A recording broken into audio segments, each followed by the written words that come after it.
Dios te bendiga y bienvenida a Podcast Shema. Hay batallas que son internas, que muchas veces no decimos a nadie, que callamos, que la batallamos a solas.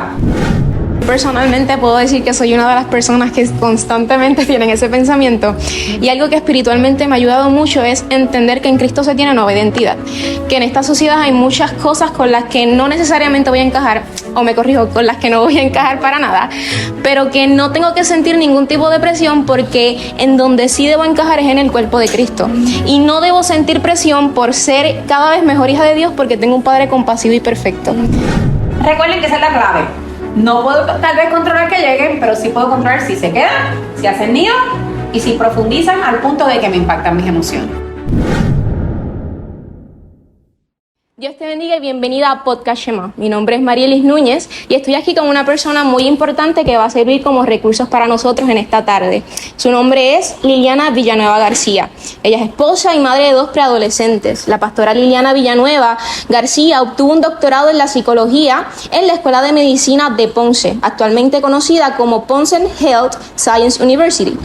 Desde el 2008 ha ejercido como psicóloga experimentada en el Hospital San Juan Capestrano y tiene su oficina privada donde se ofrecen servicios a niños, adolescentes y adultos. También ha colaborado con la Sociedad de Educación y Rehabilitación, mejor conocida como SER de Puerto Rico, en trabajo comunitario y atendiendo a pacientes en sus hogares. Además, funge hace 9 años como pastora asociada de la iglesia Casa de Pacto en Trujillo Alto, brindando servicios de consejería, apoyo e integración a familias y niños. Es realmente un placer tenerla con nosotros. Gracias. Y pues hoy tenemos un tema que es realmente importante y me gustaría que usted fuera la que lo introdujera. Claro que sí. Muchas bendiciones, un placer a todos los que están aquí presentes y a los que nos están viendo a la distancia.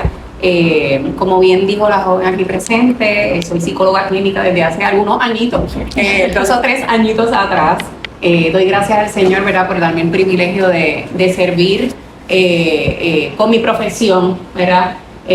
Sabemos que hoy día y hoy más que nunca todos los seres humanos estamos viviendo diferentes batallas, ¿verdad?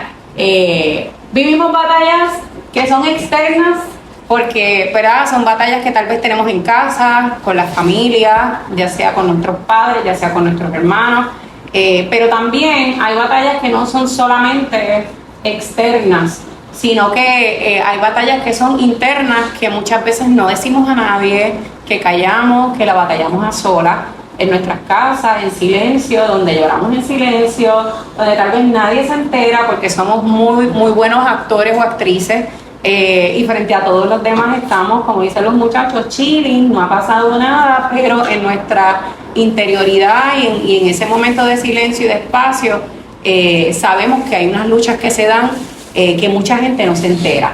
Y una de las batallas más fuertes que todos, porque esto no nos excluye, no me excluye a mí por ser psicóloga, ¿verdad? Yo creo que a todos de alguna u otra manera hemos batallado o batallamos con lo que son las luchas en nuestra mente. Son esas batallas que nadie ve pero que están, ¿verdad? Donde somos atacados y en muchas ocasiones cuando no logramos agarrar destrezas o herramientas para manejarlos, ¿verdad?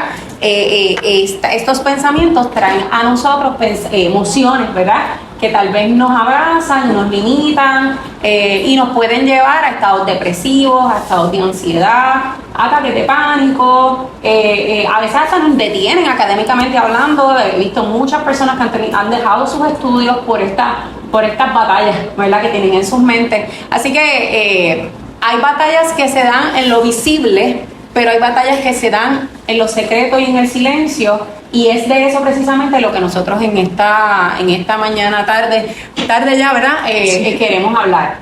Y es de esas batallas que no se ven, pero que constantemente y continuamente estamos luchando, y es esa batalla mental, esa batalla de la mente, y cómo nosotros podemos enfrentarlas, de qué manera podemos hacerle frente a esto. Con la ayuda, ¿verdad?, de Dios primeramente, y también con herramientas que también la profesión de la psicología nos puede ofrecer para enfrentar y vencer. Perfecto. Y justo de esas batallas mentales le preguntamos a nuestros confraternos y a las personas que accedieron a través del link a la encuesta y pues le preguntamos de qué cosas deseaban conocer más. Y entre ellas estaba el perfeccionismo y la depresión. Sí, la realidad es que un gran porcentaje de personas, y fíjense en que es bien interesante porque los que más, cuando hablamos de estadísticas, los que más suelen experimentar depresión según las estadísticas son las nenas, las mujeres, y no necesariamente, yo te diré, ya yo sé por qué, ¿verdad? No necesariamente es exclusivamente por el asunto de las hormonas, que claro, eso también tiene mucho que ver, ¿verdad? Pero también porque estadísticamente hablando, las mujeres somos las que más acudimos a buscar ayuda, por lo tanto, por eso entonces en los numeritos siempre aparecemos más mujeres, ¿verdad? Regularmente los varones o los nenes tratan de luchar por sí mismos con lo que sienten y tal vez no accesan a servicios, y por eso entonces es que nosotras siempre aparecemos en la fila número 1, las chicas, ¿verdad? Como que somos las que más por ciento en términos de depresión, ansiedad, somos las que más aparecemos, ¿verdad? Pero sí, depresión es uno de los diagnósticos más comunes en mi oficina, en el hospital psiquiátrico, es lo más que se ve, depresión y trastornos de ansiedad. Y por muchas razones experimentamos esto, por perfeccionismo, porque yo soy demasiado perfeccionista, me exijo demasiado, o porque tenemos también gente externa que nos tienen el látigo puesto y nos presionan demasiado, y entonces se suman las presiones internas más las externas, más todo lo que tenemos alrededor, y eso crea entonces una bomba atómica, ¿verdad? Que nos puede llevar a estados depresivos o ansiedad. Sí es bien importante dejar claro que nosotros los puertorriqueños solemos utilizar mucho el estoy deprés, ¿verdad? Como una expresión típica, ¿cómo tú estás? Estoy como que deprés, ¿verdad? Y no necesariamente porque hoy tú te sientas medio down, ¿verdad? O medio depressed, significa que en efecto tienes un diagnóstico de depresión. Para que haya un diagnóstico de depresión formal, una persona debe tener 2 semanas o más, o sea, 14 días o más, experimentar 5 o más de los síntomas que yo les voy a mencionar ahora, abuelo pájaro, ¿verdad? Por ejemplo, tristeza profunda, llanto frecuente, aislamiento, anedonia, que es pérdida de interés en las cosas que a ti te gustan hacer, desesperanza, ansiedad, como de más, como de menos, duermo de más, duermo de menos, que sería el hipersomnio o insomnio, y entonces que haya, ¿verdad? 5 o más de esos síntomas por 2 semanas o más consecutivos, y entonces ahí tú tienes los criterios para un diagnóstico formal de depresión. Si hoy te levantaste deprés y mañana estás chilling y te sientes de lo más bien, o llevas 2 días deprés pero el otro día dices, no, para adelante y estás de lo más bien, pues ahí ya no hay criterios para un diagnóstico formal de depresión. Simplemente estuviste deprés o pasó algo, ¿verdad? Y hoy te levantaste, como decimos los boricuas, por el lado contrario de la cama, ¿verdad? Pero lo quiero aclarar porque es un discurso, ¿verdad? Que nosotros tenemos mucho y no necesariamente porque hoy tú estés medio down, ¿verdad? O deprés, significa que estás en un diagnóstico formal de depresión, sino que tienes que haber estos criterios, ¿verdad? Para poder llegar a un diagnóstico. Pero sí, la depresión es algo bien común y no es exclusivamente porque uno sea perfeccionista, no significa que vas a llegar a una depresión. Pero claro, puede ser un elemento que si no se trabaja bien, pues pudiese llevarte a un trastorno depresivo o ansiedad incluso, porque nos metemos demasiada presión. Entonces tocó por encima lo que era la depresión y la ansiedad. Mencionaron también demasiado el estrés y quisiera saber si es como que parte de la depresión o la ansiedad o quizás un detonante para que estas dos... Sí, yo creo que uno a veces es difícil discernir que vino primero, si el huevo o la gallina, ¿verdad? Pero en efecto, sí. Hay veces que cuando estamos bajo mucho estrés, ¿verdad? Continuo, eso sí pudiese, un estrés continuo no manejado de la manera correcta pudiese llegar a llevar a un individuo a una sintomatología asociada a depresión, pero no necesariamente te va a llevar siempre, ¿verdad? Porque hay gente que agarra en el camino como que destrezas de manejo, de ansiedad, de estrés, y pues tiene maneras de soltar, ¿verdad? Esa presión, ya sea por deporte, ya sea porque va a la iglesia, ya sea porque tiene una red de apoyo bien brutal, ¿verdad? Con amigos, con quien se desahoga, maneja bien el tiempo, aprende a manejar adecuadamente el tiempo y entonces el estrés comienza a disminuir y pues no llega a un diagnóstico, ¿verdad? Pero sí, en efecto, el estrés continuo no manejado adecuadamente pudiese llevar a un individuo a un trastorno de ansiedad, casi siempre es más dirigido al de ansiedad, o a un trastorno depresivo. Claro que sí, no siempre pasa, ¿verdad? Pero sí pudiese ocurrir. Y puede pasar viceversa también. Muy bien. Creo que las hemos tocado en un punto de vista psicológico, pero ahora algo muy importante dentro de este podcast que estamos haciendo, y es que quiero conocer qué consejo le daría entonces como pastora a estos jóvenes que quizás están enfrentando la depresión, la ansiedad y el estrés en su vida. Mira, yo creo que lo más importante es, por muchos años, espiritualizamos mucho el asunto de las condiciones emocionales. Y se espiritualizó al punto de hacer sentir culpable o pecador al que se sentía deprimido o al que se sentía en ansiedad. Y por mucho tiempo incluso hasta se penalizaba un joven cristiano que se acercaba a un líder a decirle, es que me siento deprimido, pues entonces se le decía, que tú estás orando, tú estás leyendo la Biblia, no es que tú no estás viniendo lo suficientemente, evalúate, ¿verdad?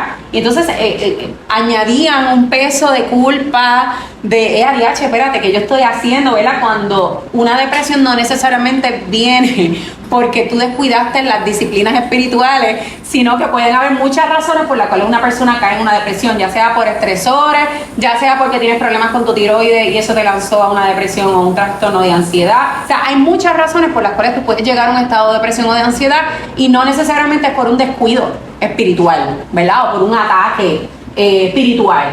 Algo que pasaba también mucho antes era que si tú decías en un espacio eclesiástico, ¿verdad?, que estabas con depresión o con ansiedad, ese es el diablo, ¿verdad?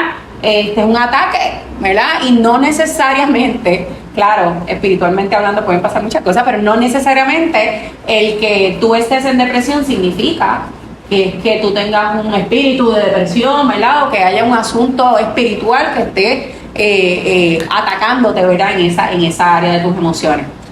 Así que lo primero que yo te diría es, número 1, cuídate de pensar que porque estás triste o ansioso significa que estás mal con Dios. Claro, procura no soltar dentro de la tristeza que tal vez estás experimentando o de la ansiedad que estás experimentando, procura no soltar esa disciplina de oración, esa disciplina de búsqueda del Señor, de su palabra, porque es lo que te va a sostener en medio de lo que estás sintiendo, es lo que te va a dar ese refugio en los peores momentos de mi vida. Porque todos hemos experimentado momentos difíciles. En los peores momentos de mi vida, lo que a mí me ha sostenido, además de todo lo que ustedes puedan imaginarse, ¿verdad?, que uno integra, ¿verdad?, es la palabra. La palabra de Dios. Cuando me siento en ansiedad, voy a su palabra y su palabra me da paz. Cuando me siento que con tristeza, con angustia, voy a su presencia y lloro a moco tendido en su presencia, y eso me da esperanza, me da calma, me da sosiego, ¿verdad? Así que es bien importante que ustedes, en medio de lo que estén viviendo, no importa la lucha que tú estés viviendo, la batalla que tú estés viviendo a nivel mental, el enemigo siempre va a tratar de decirte, no ores, ¿verdad? Y la depresión también te va a dar a distanciarte de la presencia del Señor, porque te quita las ganas de todo, hasta de orar, hasta de ir a la iglesia. Acuérdense que la depresión es como apagarte. Te quita las ganas de estar con tus amigos, te quita las ganas de ir a la iglesia, te quita las ganas de salir, te va aislando, ¿verdad? Te va encerrando. Y parte de lo que se te va a quitar las ganas es de orar, es de leer la Biblia, ¿verdad?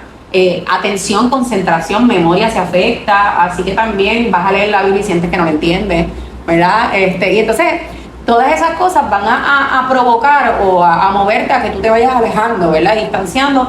Y si hay algo que yo aprendí en mis procesos, en los procesos difíciles que yo he vivido en la vida, es que cuando me siento así es cuando más cerca tengo que estar de él. O sea, me siento triste es cuando más tengo que estar pegado a su presencia. Cuando tengo ansiedad es cuando más tengo que estar ahí en dependencia continua de él, porque sin él no lo voy a poder lograr. La terapia psicológica es efectiva, claro que sí, yo soy psicóloga y la recomiendo.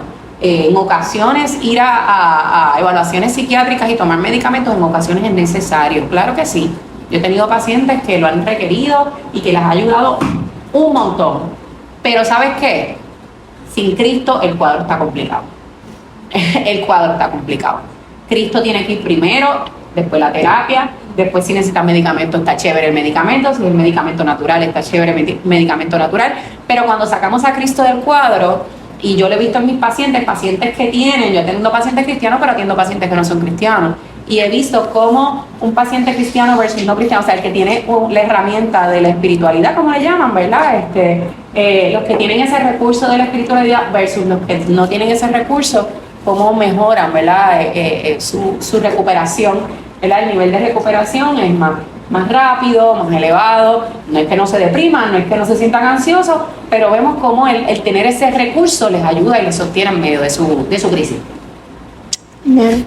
Con respecto a lo que dijo, yo soy testigo de que muchas veces se trata de la manera errónea estas cosas que sentimos en las iglesias. De hecho, puedo testificar que tuve una persona muy cercana a mí, empezó a sentirse triste, pero a donde estaba recurriendo la empezaron a juzgar.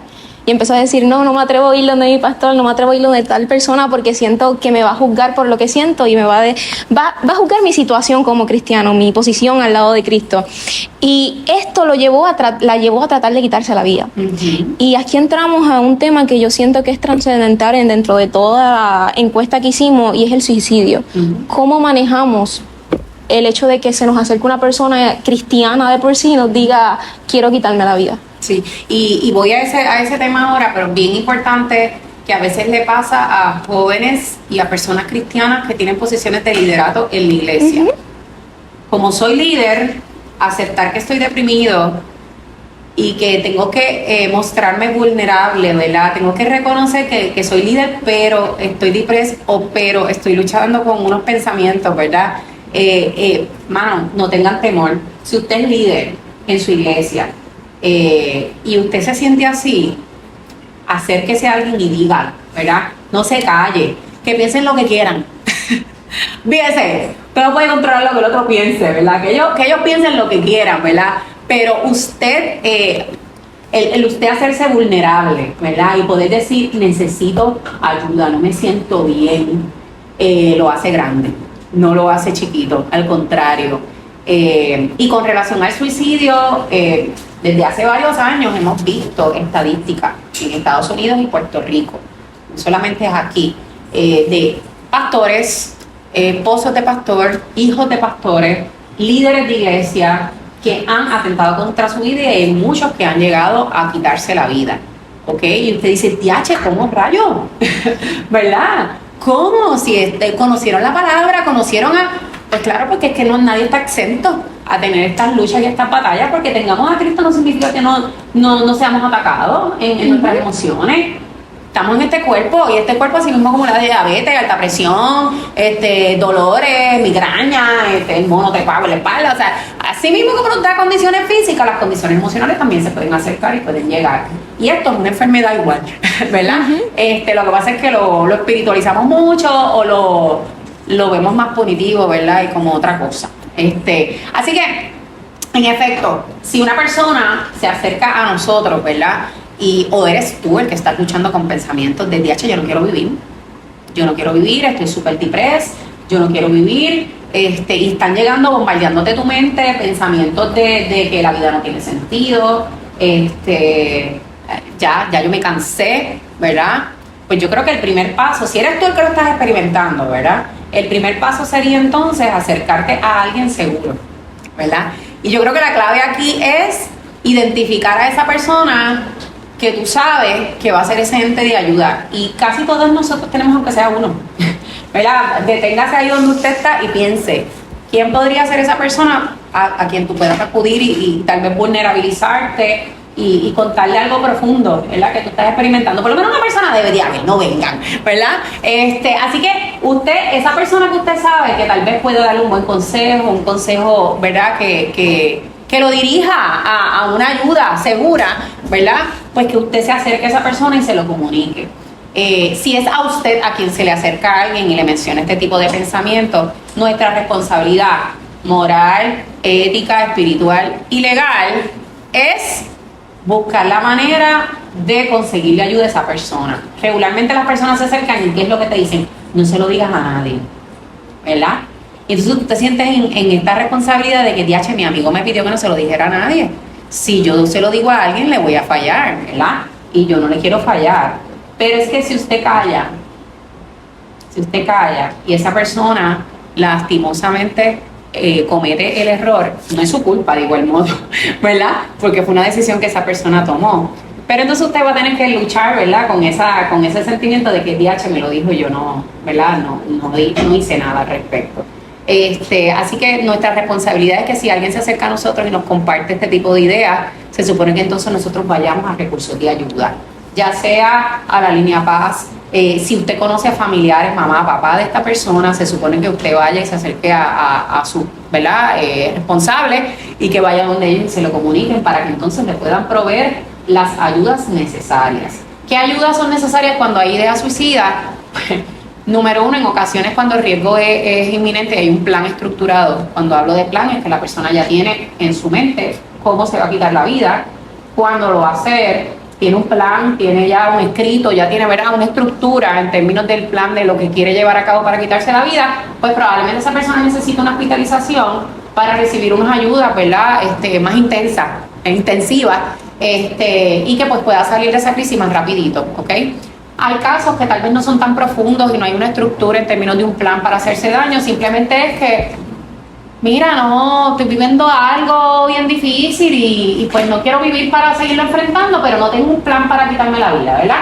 Pues en ese caso, no necesariamente requiere tal vez una hospitalización general en un lugar, pero sí necesita una intervención, ¿verdad?, de un psicólogo, de un pastor o un líder, ¿verdad?, espiritual que lo acompañe en el proceso, de sus papás, de su mamá. Sin efecto, son unos recursos que nos pueden ayudar, porque sabemos que hay familias que son, ¿verdad?, bien buenos acompañándolos en los procesos, pero hay otras que, pues, tú sabes, son un poco intensas y hay veces pues que es mejor mantenerla un poquito, ¿verdad?, con unos límites saludables. Así que yo creo que es importante, ¿verdad?, que si en efecto hay una persona que dice yo me quiero matar y tengo un plan, usted no se calle. Esto hay que apalabrarlo y hay que buscar las ayudas pertinentes. Aquí en la universidad asumo que hay alguna oficina de consejería, hay alguna oficina, ¿verdad?, que provea este tipo de servicios psicológicos. Entiendo que sí que lo hay. Así que este es un recurso que podemos utilizar aquí en la UPR. Pero no solamente la UPR es lo que existe, ¿verdad? También está la línea Paz, hay otras líneas donde podemos acudir, ¿verdad?, al 911. No se callen. Casi siempre nos callamos por esta cuestión de la fidelidad a la persona, para que no sienta que le fallé. Es mejor que la persona sienta que usted le falló, pero después cuando salga de la crisis diga, diache, le importé tanto a mi amigo que mi amigo, ¿sabes?, se puso hasta en riesgo de perder mi amistad para cuidarme, ¿verdad? A que pues usted se calle y finalmente termine en una situación dura y difícil. Entonces, vamos a entrar en el tema de la insuficiencia y el autodesprecio. ¿Estamos? Sí, yo creo que muchos de los pensamientos dentro de esa batalla mental, ¿verdad?, ese bombardeo, que yo siempre le digo a mis pacientes, no necesariamente nosotros vamos a poder controlar lo que entra, ¿verdad?, porque esas cosas es como caen, ¿verdad? No necesariamente los pensamientos tú puedes controlar que entren, pero tú sí puedes controlar si se queda, si hace nido y si penetra. Eso sí lo podemos controlar. Si en efecto permanece, si vamos a dejar que se cimente ahí, ¿verdad?, si vamos a dejar que haga nido, se profundice y que nos lleve al punto de deprimirnos o de causarnos ansiedad, ¿ok? Así que los pensamientos llegan, caen de la nada, tal vez no los puedo controlar, pero cuando llegan yo puedo decidir qué voy a hacer, ¿verdad? Voy entonces a darle, yo le llamo a esto como darle color, janguear con el pensamiento, ¿verdad? Como pasearme con el pensamiento. Por ejemplo, llegó el pensamiento, no sirvo. Tal vez tú no pudiste controlar que llegara ese pensamiento, cayó. Pero entonces una vez cae, tú empiezas a decir, es verdad, yo no sirvo porque mira, en el examen de psicología me colgué. ¿Viste? Mami me regañó porque no dejé el cuarto recogido o me mandó a hacer una tarea y no la hice. ¿Ves que no sirvo? Entonces fíjate que el pensamiento inicial tú no lo pudiste controlar y cayó. Pero si tú puedes controlar, si jangueas con el pensamiento y si empiezas a decir, a darle evidencia, base o color o a pintar ese pensamiento a tal punto que se quede. Y si tú le empiezas a alimentar ese pensamiento, ¿qué va a pasar? La emoción se va a hacer más grande. Claro que sí, porque regularmente todo comienza con un pensamiento, del pensamiento pasa la emoción y de la emoción pasa la acción. Pienso que no sirvo, ¿cómo me siento? mal, triste, depresa, ansiosa, y de la ansiedad pasa la acción. ¿Cómo actúo? Me aíslo, lloro, me quiero matar. ¿Ok? Pero cuando evaluamos dónde comenzó todo, en la mente. No controlé que cayera el pensamiento, pero sí me puse a janguear conmigo. Sí le di espacio a ese pensamiento, sí lo coloreé. Sí dije, ay, es verdad, porque fíjate, ¿verdad? Y entonces es ahí donde nosotros tenemos que tener mucho cuidado, ¿verdad? A veces caen pensamientos de insuficiencia. No soy suficiente, yo no sirvo, yo no lo voy a poder lograr porque es que yo soy bruto, yo soy bruta, ¿verdad? Y entonces cuando cae, tal vez tú no puedas controlar que caiga, porque muchas veces esos pensamientos caen por experiencia que tal vez en algún momento tuvimos. Tal vez tuvimos papás punitivos, muy control freak, tal vez experimentamos violencia, abuso, maltrato en alguna relación que hemos tenido, y dado a eso hemos sido marcados, y por eso en automático llegan esos pensamientos de insuficiencia. Pero una vez llegan, que yo no puedo controlar que lleguen, pero si yo puedo controlar si se quedan, si se hacen nido y si profundizan. Recuerden que esa es la clave.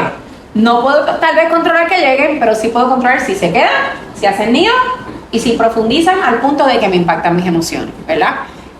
Así que las experiencias que nosotros tenemos pueden traer automáticamente estos pensamientos, porque son heridas, ¿verdad?, que cargamos del pasado, o eventos que nos marcaron de alguna manera. Pero yo sí puedo decidir qué voy a hacer con ese pensamiento, esa batalla que tengo ahí en la mente. Si voy a dejar que haga nido, si voy a dejar que profundice, y si voy a dejar que impacte mis emociones y mis acciones.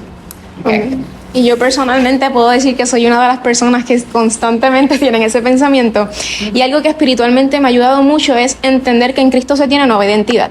Que en esta sociedad hay muchas cosas con las que no necesariamente voy a encajar, o me corrijo, con las que no voy a encajar para nada, pero que no tengo que sentir ningún tipo de presión, porque en donde sí debo encajar es en el cuerpo de Cristo. Y no debo sentir presión por ser cada vez mejor hija de Dios, porque tengo un Padre compasivo y perfecto. Así que eso es lo que a mí espiritualmente siempre me ha ayudado, y lo comparto. Sí, no, y yo soy quien Dios dice que soy. Amén. Mi mente me va a decir muchas cosas. Las experiencias que yo tuve en un momento dado tal vez van a querer marcar mi vida de alguna manera y decirme que yo soy esto o lo otro, pero yo soy lo que Dios dice que soy. Yo soy lo que la palabra de Dios dice que soy. ¿Verdad? Y cada vez que lleguen esos pensamientos, redirigirlos. Ok, ¿qué es lo que dice la palabra de mí? ¿Verdad? Y redirigir, cambiar de canal, yo le llamo a eso. Cambiar de canal, redirigir pensamiento, ¿verdad? Y al principio es como muy complicado, pero a medida que tú lo practicas, poquito a poquito le vas cachando el truco, y llega un momento en que lo haces en automático, y ya tan pronto cae el pensamiento, cambias de canal y rediriges, y ya se hace más fácil en el camino. Vamos a entrar ahora en un tema que quizás no se habla mucho, que no se le da tanta importancia, y son los miedos. Aquí tenemos el miedo de equivocarme, a fracasar, a que me malinterpreten. ¿Cómo manejamos estos pensamientos? Y yo creo que ese temor nos pasa a todos, y yo creo que donde más se hacen evidentes es cuando tenemos que tal vez presentarnos frente a gente.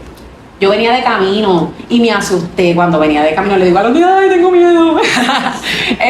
Porque, oye, regularmente a todos nos pasan cuando nos toca exponernos frente a gente, nos toca dar un informe, nos toca cantar en un sitio, nos toca predicar, a todos nos da un poquito de susto, ¿verdad? Este proceso de que la gente te evalúe y que la gente te esté mirando y esté diciendo que, bueno, mira lo que está diciendo esto, ¿verdad? Yo creo que a todos en algún momento exponernos a un grupo. Así que, primero que todo, no se sienta mal porque en algún momento usted haya sentido eso, porque todos nos hemos sentido así de alguna manera. Yo soy psicóloga y confieso que todavía lo siento a veces, ¿ok? Ahora bien, yo tengo que decidir, y nada, la palabra dice que Dios no nos ha dado espíritu de cobardía, sino de poder, de amor y de dominio propio. Así que algo que yo he decidido es no dejarme dominar por esas cosas que a veces se asoman. Sí se van a asomar pensamientos de insuficiencia, sí se van a asomar pensamientos de, ay Dios mío, y si hago un papelón, ¿verdad? Me van a criticar, ¿qué estarán pensando? ¿Verdad? Del juicio social, de lo que el otro va a pensar, de las expectativas del otro versus lo que yo puedo ofrecer, o yo, lo que el otro ve versus lo que yo veo. Siempre eso se va a asomar, pero entonces es ahí donde yo tengo que decidir qué yo voy a hacer, por qué yo me voy a dejar dominar, ¿verdad? Y lucharlo, todos lo luchamos. Todo el mundo tiene una lucha. Los temores, gente, temores. Hay gente que le tiene miedo a diferentes cosas. a ser evaluado, temores a insectos, y que no aparezca un lagartijo por ahí para que tú veas cómo salen corriendo dos o tres. Soy una. Ah, no, tú eres una de ellas. Claro. Así que, y no te sientas mal. Yo tengo colegas que es bendito, o sea, se terepan en la mesa, aquí hacen un papel bien chévere.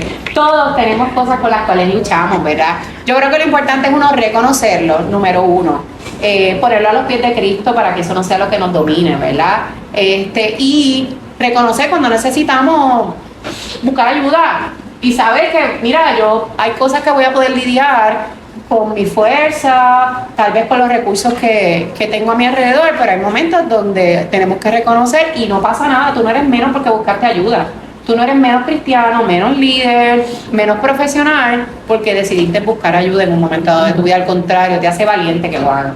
El poder reconocer tu vulnerabilidad y buscar los servicios, pero yo creo que todos en algún momento hemos luchado con esas cuestiones, nos ha pasado a todos, ¿verdad? Lo importante es que no nos dejemos dominar por ello, y que reconozcamos si eso nos está dominando, pues un buen momento para entonces, número uno, buscar las ayudas, ¿verdad?, pertinentes y ponerlas a los pies de Cristo, a los pies de la cruz, para que Él nos ayude en el proceso. Amén. Jesús lloró.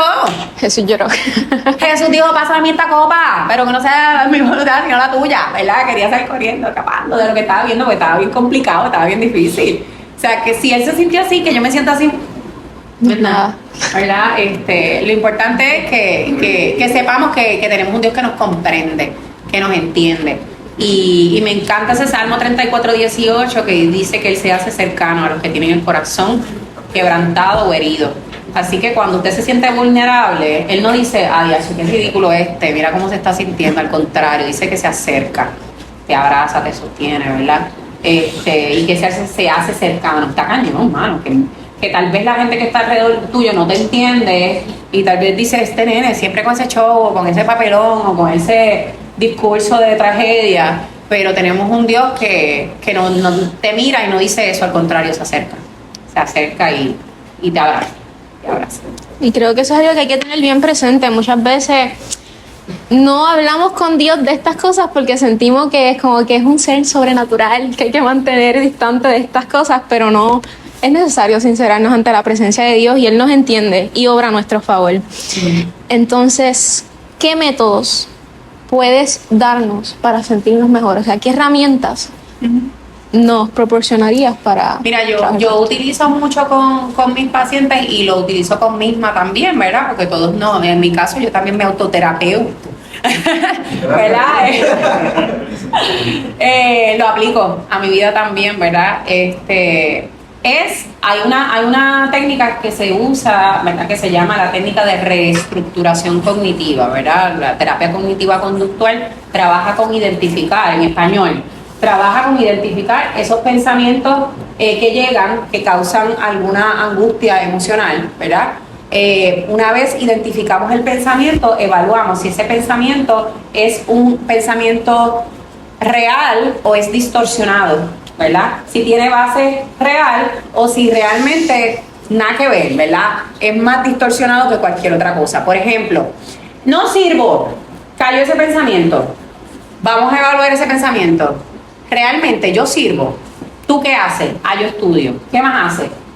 Yo voy a la iglesia, yo camino, yo guío, yo esto, yo lo otro. Algo que no sirve, ¿qué es?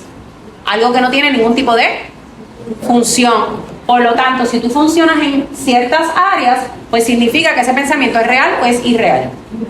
Es irreal, ¿verdad? Entonces, una vez yo identifico lo irracional del pensamiento, puedo entonces reestructurar lo que es cambiarlo, ¿verdad?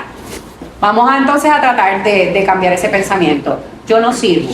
Pues mira, yo sí sirvo. Hay veces que no logro ciertas cosas o se me hace difícil lograr ciertas cosas. Tal vez para poder realizar o lograr esto necesito un poco más de esfuerzo, porque soy un desastre en matemática y necesito un poquito más de esfuerzo, o tal vez necesito ayuda de una persona, ¿verdad?, un tutor, pero eso no significa que yo no sirvo o que yo no valgo o que yo soy incapaz, ¿verdad? Algo que es bien importante es también que una vez que caiga el pensamiento, evaluar los absolutos. Cuando un pensamiento carga un absoluto, hay que analizarlo porque casi siempre son mentiras. ¿Ok? Por ejemplo, yo siempre hago todo mal. ¿Cuáles son los absolutos en esa palabra? Yo siempre hago todo mal. Siempre. Todo. Todo. Siempre. Siempre todo. Si tú le quitas los absolutos, yo siempre hago todo mal. Y ¿verdad? Ya sabemos que eso, oye, porque no siempre hacemos todo mal. A veces metemos la pata, a veces no nos salen las cosas, ¿verdad? Perfectamente como nosotros lo planificamos. Pero no es que yo hago siempre todo mal, ¿verdad? Eso es un pensamiento catastrófico y es un pensamiento que incluye absolutos. Y casi siempre, les doy este hint, casi siempre cuando hay un absoluto es una idea distorsionada, irreal y hay que evaluarlo, ¿verdad? Entonces, si yo reestructuro ese pensamiento y lo cambio, ¿verdad? Pues ya lo identifiqué, esa es la herramienta. Identifico pensamiento, identifico si hay absoluto, si es que me estoy yendo a la línea catastrófica, ¿verdad? Y entonces lo muevo, reestructuro, cambio ese pensamiento a un pensamiento realista, ¿verdad? A veces no me salen las cosas bien. Sin embargo, hay otras que sí. Por ejemplo, soy bueno en tal cosa. En esto que no me está saliendo, pues tal vez requiero esforzarme un poco más. O necesito tutoría. O necesito hablar con esta muchacha que es un éxito en esta materia. ¿Verdad? Pero eso no significa que yo siempre hago todo mal. Eso no es verdad. ¿Verdad? Entonces ahí fíjense que la herramienta principal es identificar el pensamiento, verificar si hay absolutos, verificar con irreal o real, porque casi siempre esos pensamientos irreales y distorsionados son producto de ¿qué? De la depresión, de la ansiedad, ¿verdad? El problema en el que nos sentimos que estamos, y entonces hay que evaluar cuán real o distorsionado es el pensamiento y reemplazarlo, ¿ok? Hay otras estrategias también de manejo, técnicas para manejo de ansiedad, respiración, caminar, cambio de pensamiento, contar. Hay muchas, pero uno tiene que ir, esto es trial and error. Lo que me funciona a mí no necesariamente le va a funcionar a Carliet o le va a funcionar a John. O sea, no, uno tiene que ir, ¿verdad? Aplicando poquito a poquito y viendo qué es lo que me funciona. Pero sí, hay muchas estrategias que podemos utilizar. Pero sí hay que cuidar mucho, mira, lo que pensamos, porque recuerden, del pensamiento pasa a la emoción y de la emoción pasa a la acción. Casi siempre todo comienza aquí. Aquí le damos espacio, jangueamos con el pensamiento, le damos color, lo alimentamos, se siembra, hace nido y llega al corazón a las emociones, ¿verdad? Y esa es la parte que tenemos que vigilar. Herramientas espirituales, y con esto vamos cerrando. Sí, herramientas espirituales, gente. Como les dije ahorita, casi siempre en medio de un trastorno depresivo o en esas batallas de la mente, regularmente salimos corriendo de la presencia del Señor porque sentimos que no podemos conectar, nos sentimos culpables, sentimos que no podemos leer la palabra. Algo que a mí me ayudó en un momento de crisis en mi vida cuando estaba en la universidad fue que cuando yo me sentía tan triste que yo no podía orar y yo no podía leer la palabra, a mí me llamaba todos los días una amiga a la misma hora y ella oraba conmigo y ella leía la Biblia y yo la escuchaba porque yo no tenía la fuerza para hacerlo. Así que pienso que ustedes como jóvenes cristianos, ¿verdad? Si ustedes ven a un amigo, a un hermano que está vulnerable a nivel emocional y le dice, hermano, no puedo ni orar, no puedo ni leer la Biblia, oye, usted puede acompañarlo en su proceso, ¿verdad? Lea usted la Biblia por él, ore por él, establezcan días a la semana para unirse y orar, ¿verdad? Y trate de no soltar esas disciplinas de oración y de lectura de la palabra, aunque te sientas como te sientas, aunque sea arrastra, aunque sea ñangotao, ¿verdad? Aunque sea obligarte, porque cuando uno está en un estado depresivo, uno no tiene ganas de nada, ni de comer, ni de bañarse, ni de maquillarse, ni de nada, ¿verdad? Porque la depresión nos quita el deseo de todo, ¿verdad? Pues claro, tampoco vas a tener deseo de orar, ni de leer la Biblia probablemente.